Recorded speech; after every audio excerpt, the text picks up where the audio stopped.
Immortal warrior of mysterious world in Hindi episode 6 प्रतिलिपि पे AD Haridas channel पे उपलब्ध। देव सोम खुराना की ये हालत देखकर उनसे कहता है, अच्छा ठीक है, मैं आपके साथ चल रहा हूं, लेकिन एक सेकंड। वो जल्दी से उस लड़की को बुलाता है और उसे कहता है, किसी कारण से मैं तुम्हारे साथ अभी नहीं जा सकता, ये पैसे तुम रख लो और अपने घर तक सावधानी से पहुंच जाओ। सोम खुराना उस लड़की को देखते हैं और उनकी आंखों में कुछ अजीब सी भावनाएं देखी जा सकती थी। आखिर ये लड़की कौन है? लेकिन ये समय इन सब बातों का नहीं था, इसलिए वो जल्दी से देव को गाड़ी में बैठने के लिए कहता है और दोनों अस्पताल के लिए निकल जाते हैं।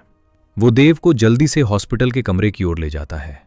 देव जैसे ही उस कमरे के सामने खड़ा होता है, उसे कमरे के अंदर दिख रहे आदमी को देखकर उसका दिल जोरों से धड़कने लगता है।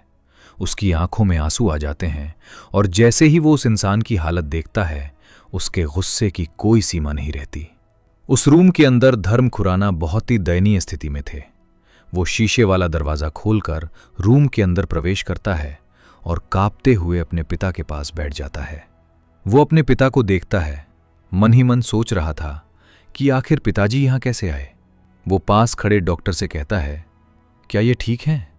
डॉक्टर का जवाब आता है, इनको जो भी बाहरी चोटें आई थीं उनको तो ठीक कर दिया गया है, लेकिन हमें पता चला कि इनके अंदर एक ऐसा पॉइजन है जो इंसान को अंदर से कमजोर करता है। हालांकि हमने ऐसा पॉइजन पहले कभी नहीं देखा है। हमारे मेडिकल साइंस में ये पॉइजन कुछ अजीब है। ये शरीर को बहुत कम हानि पहुंचाता है, फिर भी पेशेंट अपनी चोटों से रिकवर नहीं कर पा रहा है। डॉक्टर कहता है, अगर इनकी इस समस्या को दूर नहीं किया गया तो ये धीरे धीरे कोमा में चले जाएंगे। ये बात सुनकर देव डर जाता है। वो कहता है, ठीक है, और फिर अपने पिता की ओर देखता और उनके हाथों को छूता है। तभी धर्म खुराना अपनी आंखों को धीरे धीरे उठाते हैं। किसी के स्पर्श को महसूस करके उन्होंने अपनी आंखें खोली थीं।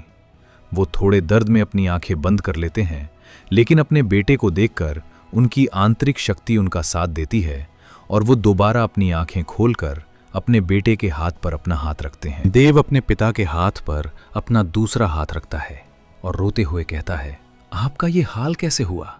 ये बात सुनकर और अपने बेटे का ये हाल देखकर धर्म खुराना उसे कहते हैं, हमारी कंपनी ने कुछ दिन पहले 70 लोगों को एक खंडहर की खोज में भेजा था। हमें लगा था कि ये भी उन आम खंडहरों जैसा होगा जैसा हम पहले जाया करते थे, कोई पुरानी लिपि या आर्टिफैक्ट मिलने वाला। लेकिन उस खंडहर में कुछ अजीब था। हमारे 70 लोग जो वहां गए थे, उनमें से सिर्फ एक इंसान ही वापस लौट पाया और उसके पास उस खंडहर का उतना नक्शा था जितना उन लोगों ने खोजा था। हालांकि वो इंसान भी अस्पताल में मर गया। उस इंसान ने मरने से पहले बस एक वाक्य कहा था, अंदर मत जाना। उस इंसान से मिले उस खंडहर के नक्शे के लिए ही उन लोगों ने मुझे पकड़ा था। धर्म खुराना ये कहते कहते थोड़ा हाँफने लगते हैं। मुझे जब उन लोगों ने पकड़ा तो वे मुझे अपने बेस के ठिकाने पर ले गए। जब उनके बहुत सताने पर भी मैंने उन्हें कुछ नहीं बताया तो उनका बॉस सामने आया। उसने मुझसे डेविल कॉन्ट्रैक्ट की बात की, जिसमें अगर मैं उसे उस खंडहर का पता बता देता तो वे लोग मुझे जाने देते। मैंने जब वो कॉन्ट्रैक्ट किया तो मुझे अंदर से ऐसा लग रहा था कि अगर किसी ने भी कॉन्ट्रैक्ट तोड़ा तो वो डेविल द्वारा खा लिया जाएगा। इसी कारण मैंने उसे खंडहर का आधा अधूरा नक्शा बनाकर दे दिया। लेकिन इसके बावजूद उन्होंने मुझे एक अजीब तरीके की जानलेवा दवाई खिला दी। उसके बॉस ने कहा, ये असल में जानलेवा नहीं है, इससे तुम एक दिन कोमा में जरूर चले जाओगे। देव को गुस्सा तो आता है, लेकिन वो अपने पिता के सामने किसी प्रकार का गलत व्यवहार दिखाना नहीं चाहता। इसलिए वो अपने पिता का हाथ थोड़ा जोर से पकड़कर उनसे कहता है, जब तक मैं जिंदा हूं तब तक आपको कोई कुछ नहीं कर सकता। उसके पिता भी देव का हाथ और जोर से दबाते हैं और उनकी आंखों में एक उम्मीद होती है। देव उनके हाथों का दबाव महसूस करके उनके फिलहाल ठीक होने की खुशी मनाता है।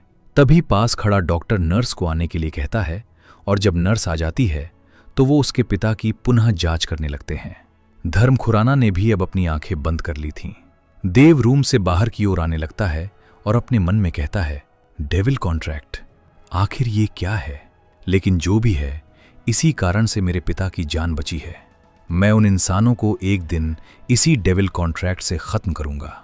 वो बाहर आकर देखता है लोग इधर से उधर जा रहे हैं और पास की ही एक सीट पर सोम खुराना अपना सिर नीचे किए कुछ सोच रहे हैं। सोम खुराना अपना सिर ऊपर उठाते हैं और उनके सामने देव खड़ा दिखता है। वो कहते हैं, तुमने इतनी देर क्यों लगा दी? देव कहता है, असल में पापा ने मुझसे बात की। ये सुनकर सोम खुराना चौंक जाते हैं। वो खुशी से झूम उठते हैं, मानो किसी ने उनके बिछड़े हुए दोस्त की जानकारी दे दी हो। वो कहते हैं, क्या कहा उसने तुमसे? ज्यादा परेशानी की कोई बात तो नहीं है? कुछ चीजें हैं जो थोड़ी मुश्किल हैं, मगर अभी पिता ठीक हैं। वो कहता है, चलो कुछ तो ठीक है, मेरी उम्मीद वापस आ गई। तुम आराम करो, मैं यहाँ के सारे कागजी काम निपटा लेता हूँ। देव अस्पताल की छत पर जाता है। हालांकि आम लोग वहां नहीं जा सकते थे, लेकिन देव की बात कुछ और थी। उसके कपड़े देखकर ही किसी ने उसे रोकने की कोशिश नहीं की। वो रूफटॉप पर आकर सिस्टम ओपन करता है और दिशा को पुकारता है। उसकी आंखों के सामने एक सिस्टम विंडो खुलती है। पिछली बार वो बस इंट्रोडक्शन तक ही रहा था, उसने इसे ज्यादा नहीं देखा था। वो सिस्टम में देखता है 5 ऑप्शंस हैं, जिनमें से 5 लॉक हैं। दिशा की आवाज आती है, फिक्र मत कीजिए, जब आप अगले लेवल पर पहुंच जाएंगे ये ऑप्शंस खुद अनलॉक हो जाएंगे। देव मन में सोचता है, दिशा शायद इस सिस्टम को समझने में मेरी मदद कर सकती है और मेरे कुछ सवालों के जवाब भी दे सकती है। वो कहता है, आखिर मैं कल्टीवेशन कैसे करूं? खुद को अगले लेवल तक कैसे पहुंचाऊं कि मैं इन्हें अनलॉक कर सकूं? दिशा की आवाज आती है, आप इस दुनिया में कल्टीवेशन नहीं कर सकते।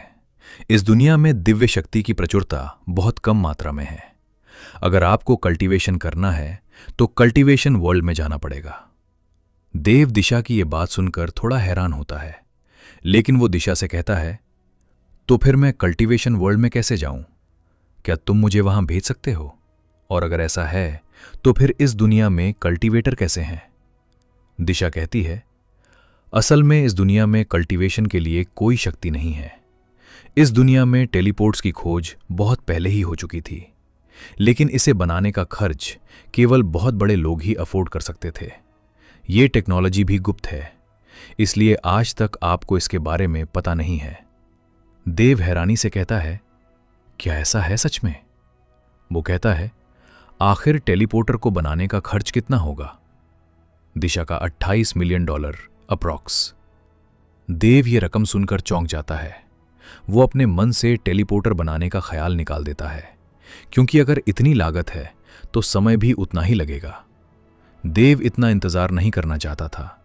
उसने सीधे कहा, तो फिर ठीक है, क्या तुम मुझे किसी तरह से उस दुनिया में पहुंचा सकते हो? सिस्टम दिशा की आवाज आती है, हाँ बिल्कुल, क्यों नहीं, लेकिन इसके लिए आपके पास पर्याप्त सिस्टम गोल्ड होना चाहिए। ये गोल्ड आपके लिए बहुत काम के हैं, और साथ ही हर एक टेलीपोर्टेशन के बाद कूल डाउन लगता है। देव कहता है, तो फिर मैं सिस्टम गोल्ड कैसे कमाऊं? दिशा की आवाज आती है, सिस्टम के क्वेस्ट यानी कुछ कामों को करना पड़ेगा। इसके बदले में तुम्हें रिवॉर्ड दिया जाएगा, यानी इनाम। देव कहता है, इनाम? आखिर वे क्वेस्ट क्या हैं? सिस्टम पर क्वेस्ट की जानकारी आने लगती है। उस इंसान को ढूंढो जिसने आपके पिता को अगवा किया था। इनाम 10 गोल्ड कॉइन। उस इंसान का अपहरण करो। इनाम 150 गोल्ड कॉइन। उस इंसान की हत्या करो। इनाम 100 गोल्ड कॉइन। खंडहर की खोज करो। इनाम 50 गोल्ड कॉइन। खंडहर से डीमन बॉडी आर्ट चुरा लो। इनाम 10,000 गोल्ड कॉइन। क्या होगा आगे? देव किस रास्ते पर जाना चाहता है? जानने के लिए पढ़िए immortal warrior of the mysterious world का अगला चैप्टर।